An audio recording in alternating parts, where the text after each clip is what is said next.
Assalamualaikum warahmatullahi wabarakatuh. Pernahkah kita merasa sudah bekerja keras, tetapi rezeki yang datang seolah tidak pernah cukup? Penghasilan masuk, namun tidak lama kemudian habis. Baru satu kebutuhan terpenuhi, muncul kebutuhan lain yang menguras uang. Kita sering mencari penyebabnya kemana-mana. Menyalahkan pekerjaan, keadaan ekonomi, bahkan merasa rezeki sedang tertutup. Padahal, sebelum menyalahkan keadaan, cobalah melihat tempat yang setiap hari kita tinggali. Rumah bukan hanya bangunan untuk tidur. Rumah adalah tempat keluarga makan, berbicara, beristirahat, mendidik anak, dan menjalani kebiasaan setiap hari. Namun perlu dipahami, dalam Islam jangan meyakini bahwa benda atau bentuk rumah tertentu secara otomatis mempunyai kekuatan untuk membuat seseorang miskin atau mendatangkan musibah. Rezeki dan mudharat berada dalam ketetapan Allah. Pembahasan ini adalah bahan introspeksi terhadap kebiasaan di dalam rumah yang dapat menyebabkan pemborosan, pertengkaran, ketidaknyamanan, atau membuat keluarga semakin jauh dari keberkahan. Ciri pertama adalah rumah yang dibiarkan kotor dan berantakan. Pakaian menumpuk, piring kotor dibiarkan, sampah terlambat dibuang, dan barang berserakan. Jika hanya sesekali tentu manusiawi. Tetapi jika menjadi kebiasaan, masalah bisa muncul. Barang sulit ditemukan. Sesuatu yang sebenarnya masih ada dianggap hilang, kemudian membeli yang baru. Setelah dibeli, barang lama ditemukan kembali. Uang pun keluar untuk sesuatu yang sebenarnya tidak diperlukan. Rumah yang tidak terawat juga membuat barang lebih cepat rusak. Makanan bisa terbuang, peralatan tidak terjaga, dan lingkungan menjadi tidak nyaman.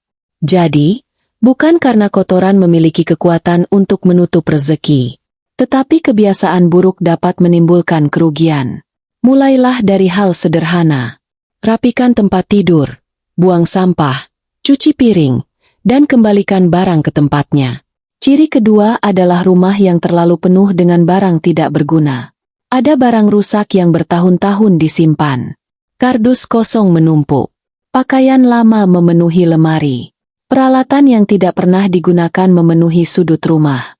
Jika masih berguna, rawatlah. Jika masih layak tetapi tidak dibutuhkan, berikan kepada orang yang membutuhkan. Jika sudah benar-benar rusak dan tidak bermanfaat, lepaskan. Rumah yang terlalu penuh membuat kita sulit mengetahui apa saja yang sebenarnya dimiliki. Akibatnya, kita bisa membeli barang yang ternyata masih ada. Ciri ketiga adalah rumah yang dipenuhi pertengkaran. Rumah seharusnya menjadi tempat mendapatkan ketenangan.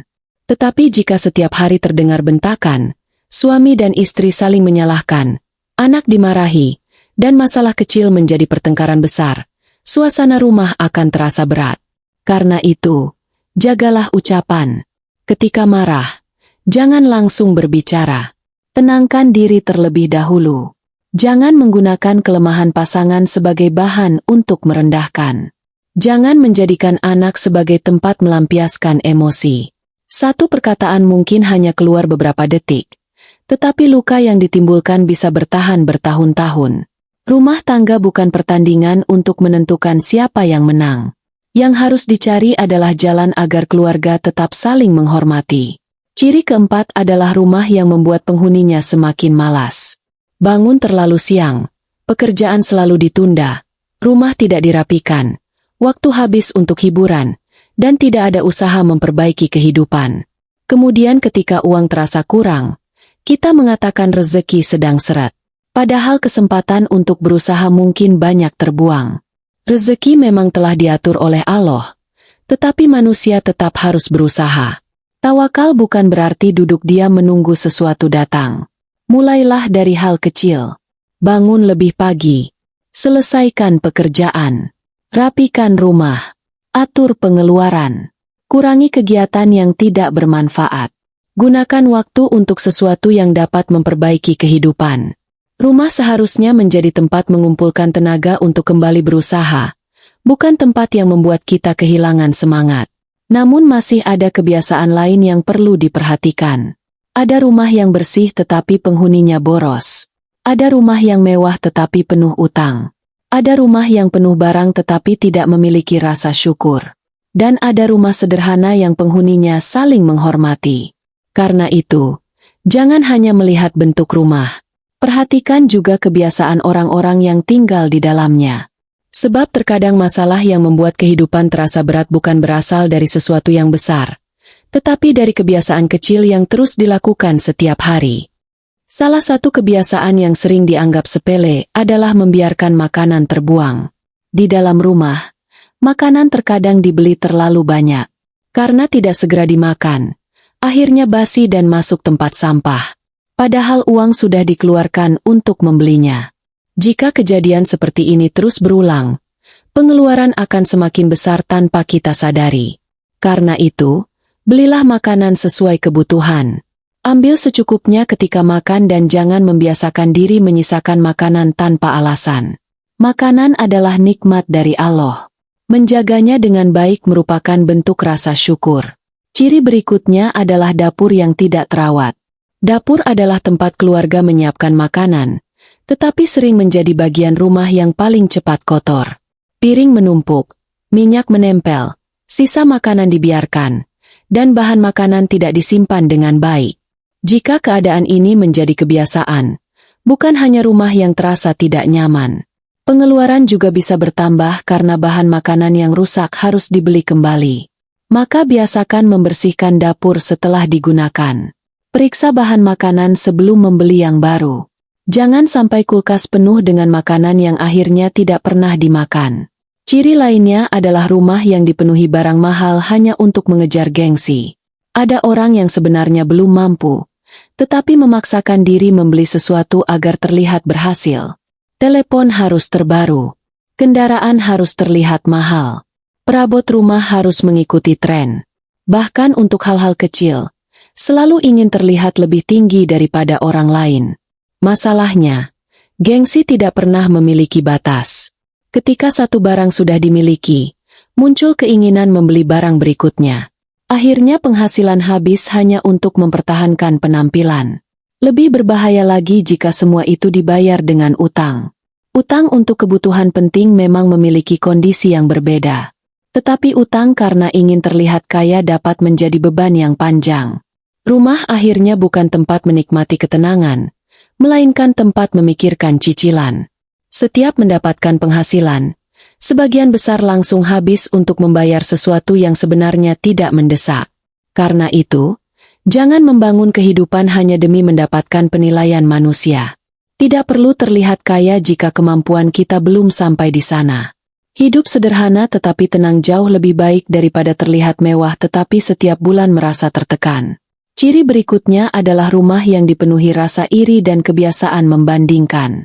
Ketika tetangga membeli kendaraan baru, hati merasa tidak nyaman. Ketika saudara memiliki rumah lebih besar, muncul keinginan untuk mengalahkannya. Ketika melihat orang lain berhasil, kita justru merasa sedih dengan kehidupan sendiri. Jika kebiasaan ini terus dibiarkan, kita akan sulit bersyukur. Padahal setiap orang memiliki jalan rezekinya masing-masing. Ada orang yang memiliki banyak uang tetapi hidupnya penuh ujian. Ada yang rumahnya sederhana tetapi keluarganya sangat rukun. Ada yang tidak memiliki banyak harta tetapi tubuhnya sehat dan hatinya tenang. Jangan mengukur nikmat dengan kehidupan orang lain. Lihat apa yang sudah kita miliki, lalu syukuri sambil tetap berusaha. Ciri berikutnya adalah rumah yang hampir tidak pernah digunakan untuk ibadah. Setiap anggota keluarga sibuk dengan telepon, televisi, pekerjaan, atau hiburan. Waktu untuk membuka media sosial bisa berjam-jam, tetapi ketika tiba waktunya berdoa, membaca Al-Quran, atau mengingat Allah, kita merasa terlalu sibuk. Bukan berarti setiap rumah harus selalu terdengar bacaan sepanjang hari. Tetapi rumah seharusnya memiliki suasana yang mengingatkan penghuninya kepada Allah. Biasakan berdoa sebelum makan. Ajarkan anak mengucapkan syukur. Luangkan waktu untuk membaca Al-Quran. Ketika menghadapi masalah, jangan hanya mengandalkan kemampuan sendiri. Berdoalah kepada Allah sambil terus berusaha. Sebab hati yang jauh dari rasa syukur akan selalu merasa kekurangan. Sebanyak apapun yang dimiliki, tetap terasa belum cukup. Rumah yang memiliki televisi besar belum tentu bahagia. Rumah yang memiliki perabot mahal belum tentu tenang. Rumah yang luas belum tentu penuh keberkahan. Ketenangan tidak selalu dibeli dengan uang. Ciri berikutnya adalah rumah yang dipenuhi keluhan. Setiap hari yang dibicarakan hanya kekurangan. Makanan dianggap tidak enak. Rumah dianggap terlalu kecil. Pekerjaan dianggap terlalu berat. Penghasilan dianggap selalu kurang. Tanpa disadari, keluhan yang terus diulang dapat membuat hati semakin sulit melihat nikmat. Padahal mungkin masih banyak hal yang patut disyukuri. Masih ada keluarga. Masih ada tempat untuk berteduh. Masih ada makanan yang bisa dimakan. Masih ada tubuh yang bisa digunakan untuk bekerja. Dan masih ada kesempatan untuk memperbaiki kehidupan. Bukan berarti kita tidak boleh mengeluh ketika menghadapi kesulitan. Kita manusia. Tentu memiliki rasa lelah. Tetapi jangan sampai keluhan menjadi kebiasaan yang memenuhi rumah setiap hari. Cobalah mengubah sebagian keluhan menjadi doa. Ketika merasa kekurangan, minta kepada Allah. Ketika merasa lelah, beristirahatlah. Ketika menghadapi masalah, cari jalan keluarnya. Jangan hanya mengulang kalimat bahwa hidup kita paling susah. Sebab ucapan yang terus diulang dapat memengaruhi cara kita melihat kehidupan. Dan ada satu hal lagi yang sering luput dari perhatian. Rumah yang penghuninya tidak memiliki aturan dalam mengelola uang. Uang masuk tidak pernah dicatat. Pengeluaran kecil dianggap tidak penting. Belanja dilakukan tanpa perencanaan. Ketika uang habis, barulah merasa bingung. Padahal pengeluaran kecil yang dilakukan berulang kali bisa menjadi jumlah besar. Rp1.000 mungkin terlihat kecil. Rp10.000 juga terasa kecil. Tetapi jika dikeluarkan setiap hari tanpa perhitungan, dalam 1 bulan jumlahnya bisa cukup besar. Karena itu, mulai belajar mengetahui kemana uang kita pergi. Bukan untuk menjadi terlalu perhitungan, tetapi agar rezeki yang diberikan Allah tidak habis tanpa arah. Dan ketika keuangan rumah tangga mulai diperhatikan, kita akan menyadari bahwa ada banyak kebiasaan yang sebenarnya bisa dikurangi. Ada keinginan yang ternyata tidak penting. Ada pengeluaran yang hanya karena kebiasaan. Ada barang yang dibeli karena mengikuti orang lain. Disinilah kita mulai memahami bahwa menjaga keberkahan rumah bukan hanya tentang membersihkan lantai atau merapikan ruangan. Ada sesuatu yang lebih dalam. Cara kita berbicara. Cara kita menggunakan uang. Cara kita memperlakukan makanan, cara kita memperlakukan keluarga, dan cara kita mensyukuri nikmat yang diberikan Allah. Namun perjalanan ini belum selesai. Ada keadaan lain di dalam rumah yang sering dianggap biasa. Padahal jika terus dibiarkan bisa membawa dampak buruk bagi keluarga. Salah satunya adalah rumah yang penuh dengan kebiasaan menunda. Barang rusak dibiarkan. Atap bocor tidak segera diperbaiki. Keran yang terus menetes tidak diperhatikan. Lampu yang rusak dibiarkan berbulan-bulan. Masalah kecil dianggap tidak penting sampai akhirnya berubah menjadi masalah besar. Padahal, sesuatu yang murah diperbaiki hari ini bisa menjadi mahal jika dibiarkan terlalu lama. Kebocoran kecil dapat merusak bagian rumah. Peralatan yang tidak dirawat bisa semakin parah. Barang yang seharusnya masih bisa digunakan akhirnya harus diganti. Inilah salah satu bentuk mudarat yang sering datang bukan karena sesuatu yang misterius, tetapi karena kelalaian. Karena itu, jangan membiasakan diri mengatakan, nanti saja. Jika bisa diperbaiki sekarang, kerjakan sekarang. Jika belum mampu memperbaiki semuanya, lakukan sedikit demi sedikit. Rumah yang dirawat dengan baik akan membuat penghuninya lebih nyaman dan membantu menghindari pengeluaran yang sebenarnya bisa dicegah. Ciri berikutnya adalah rumah yang tidak memiliki batas antara kebutuhan dan keinginan. Setiap melihat sesuatu yang menarik, langsung ingin membeli. Setiap ada promosi, merasa harus memanfaatkan. Setiap melihat orang lain memiliki barang baru, muncul rasa tidak mau kalah. Padahal tidak semua yang murah harus dibeli. Tidak semua yang sedang diskon berarti kita membutuhkannya. Dan tidak semua barang yang dimiliki orang lain harus kita miliki. Kebiasaan membeli tanpa pertimbangan dapat membuat rumah semakin penuh dan keuangan semakin berat. Sebelum membeli sesuatu, Tanyakan kepada diri sendiri, apakah benar-benar dibutuhkan? Apakah masih ada barang yang sama di rumah? Apakah uang untuk kebutuhan utama sudah aman? Jika jawabannya belum jelas, mungkin lebih baik menundanya. Sebab kemampuan menahan keinginan adalah salah satu cara menjaga rezeki yang sudah ada. Ciri lainnya adalah rumah yang tidak memberikan ruang untuk anak belajar bertanggung jawab. Semua pekerjaan dilakukan orang tua. Anak tidak pernah diajarkan merapikan tempat tidur. Tidak pernah diminta membereskan mainan. Tidak pernah diajarkan menjaga barang. Akibatnya, anak tumbuh dengan kebiasaan bahwa semua kebutuhan akan selalu diselesaikan orang lain.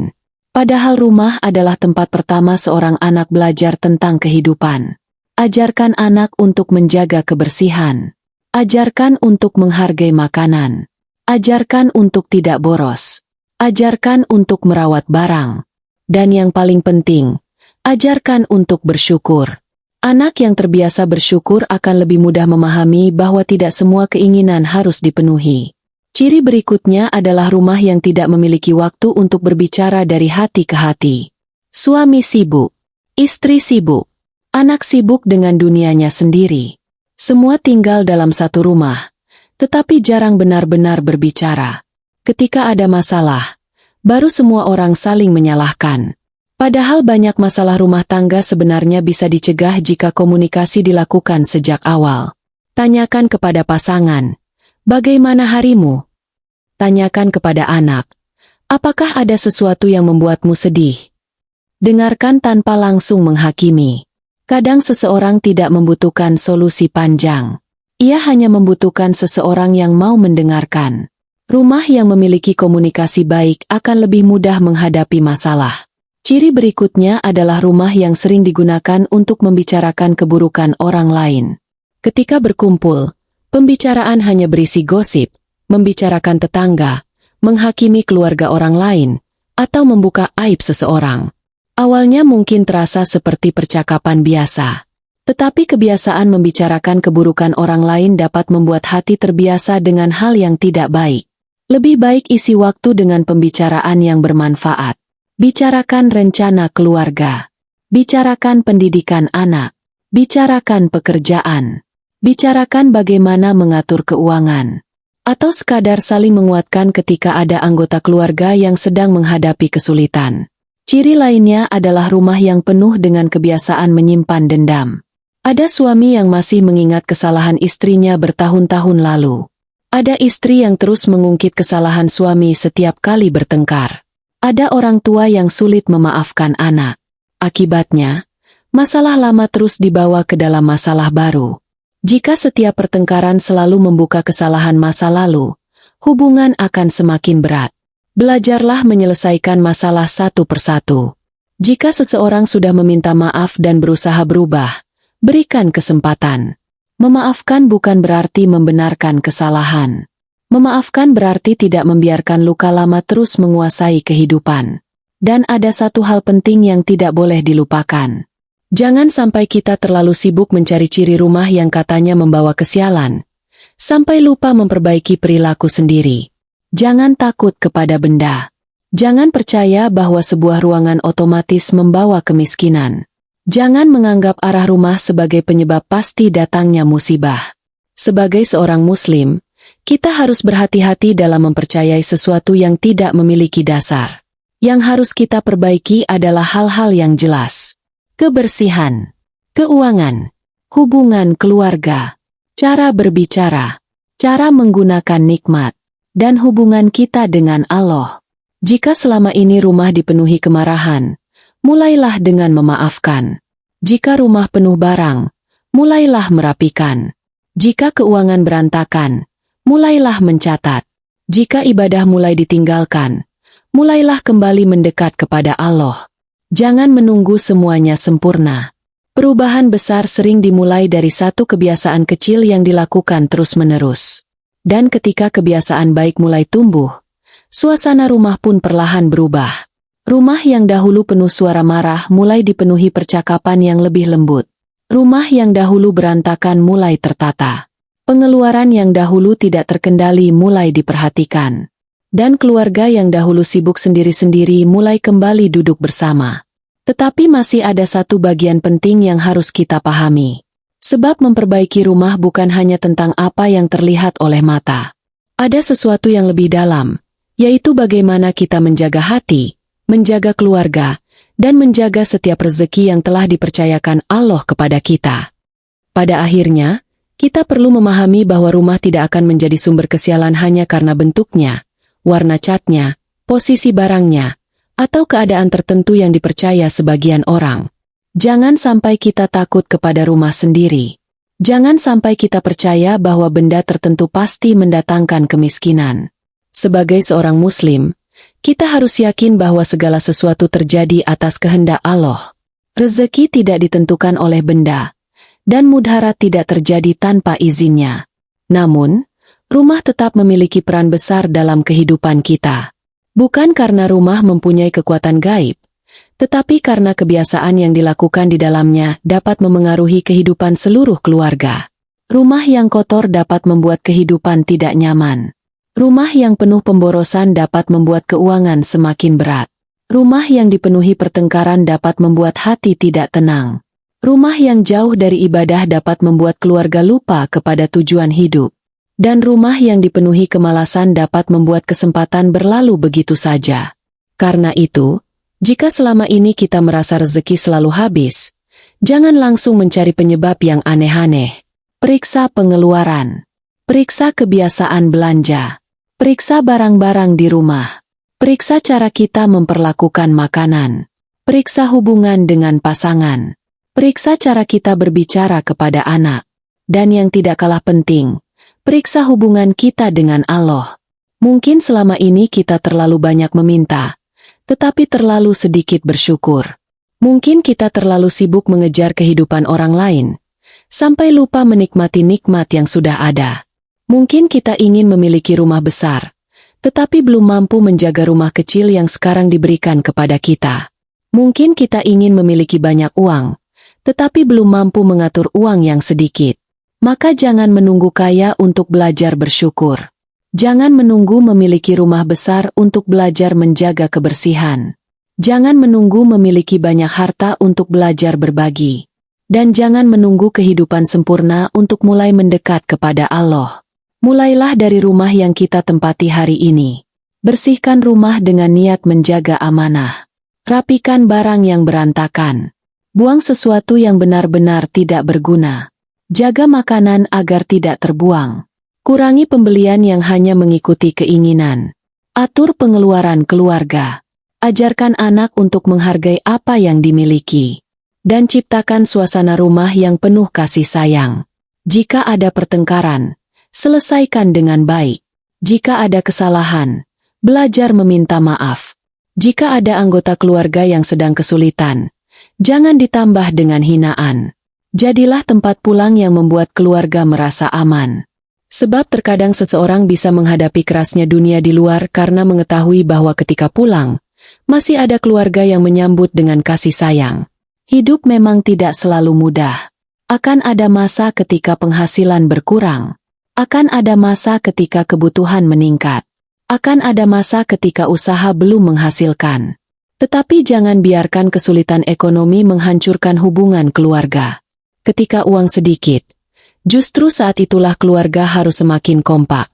Duduk bersama, bicarakan kebutuhan, kurangi pengeluaran, cari solusi, dan jangan saling menyalahkan. Ingatlah, keberkahan bukan berarti kita selalu memiliki uang dalam jumlah besar. Keberkahan adalah ketika sesuatu yang sedikit mampu mencukupi kebutuhan. Ketika makanan sederhana terasa nikmat. Ketika rumah kecil terasa nyaman. Ketika pasangan menjadi tempat berbagi. Ketika anak-anak tumbuh dengan akhlak yang baik. Dan ketika hati tetap tenang meskipun kehidupan belum seperti yang diharapkan. Jangan pula merasa rendah hanya karena rumah kita sederhana. Kemuliaan seseorang tidak ditentukan oleh luas rumahnya. Bukan oleh mahalnya kendaraan. Bukan oleh banyaknya perabot. Dan bukan pula oleh penilaian manusia. Yang lebih penting adalah bagaimana kita menggunakan apa yang telah Allah berikan. Rumah sederhana yang digunakan untuk beribadah, makan bersama, saling menolong, dan mendidik keluarga dalam kebaikan bisa menjadi tempat yang sangat bernilai. Sebaliknya, rumah mewah pun bisa terasa kosong jika penghuninya tidak pernah bersyukur dan tidak saling menyayangi. Maka mulai hari ini, mari melihat rumah dengan cara yang berbeda. Bukan dengan ketakutan, bukan dengan mitos, tetapi dengan kesadaran. Tanyakan kepada diri sendiri, apa yang perlu diperbaiki? Apakah rumah perlu dibersihkan? Apakah pengeluaran perlu dikurangi? Apakah barang-barang perlu dirapikan? Apakah hubungan suami istri perlu diperbaiki? Apakah anak-anak perlu lebih diperhatikan? Apakah ibadah keluarga mulai berkurang? Jika jawabannya iya, jangan menunda. Perubahan tidak harus langsung besar. Satu kamar yang dibersihkan hari ini sudah merupakan langkah. Satu pengeluaran yang berhasil dikurangi adalah langkah. Satu pertengkaran yang berhasil dihentikan adalah langkah. Satu doa yang kembali dibiasakan adalah langkah. Satu ucapan maaf yang diberikan dengan tulus juga merupakan langkah. Dan dari langkah-langkah kecil itulah kehidupan bisa perlahan berubah. Mari kita jadikan rumah sebagai tempat tumbuhnya rasa syukur. Tempat keluarga saling menjaga. Tempat anak belajar akhlak. Tempat suami dan istri saling menguatkan. Dan tempat hati kembali mengingat Allah. Semoga Allah membersihkan rumah kita dari kebiasaan buruk, menjauhkan keluarga kita dari mudharat, melindungi kita dari pemborosan, pertengkaran, kesombongan, dan segala sesuatu yang membawa kerugian. Semoga Allah melapangkan rezeki kita dengan rezeki yang halal dan penuh keberkahan. Semoga setiap makanan yang masuk menjadi sumber kekuatan. Semoga setiap uang yang diperoleh digunakan untuk kebaikan. Semoga rumah yang kita tempati menjadi tempat yang menenangkan hati dan mendekatkan seluruh keluarga kepada Allah. Dan jika saat ini kehidupan kita sedang sulit, jangan menyerah. Jangan merasa bahwa keadaan akan selamanya seperti ini. Teruslah berusaha. Perbaiki kebiasaan. Perbaiki ibadah. Perbaiki hubungan dengan keluarga. Perbanyak doa. Dan tetap yakin bahwa pertolongan Allah selalu memiliki waktu yang terbaik. Semoga kita semua diberikan kehidupan yang penuh keberkahan, keluarga yang rukun, rezeki yang halal, hati yang tenang, dan rumah yang menjadi tempat tumbuhnya kebaikan. Amin ya Rabbal Alamin. Wassalamualaikum warahmatullahi wabarakatuh.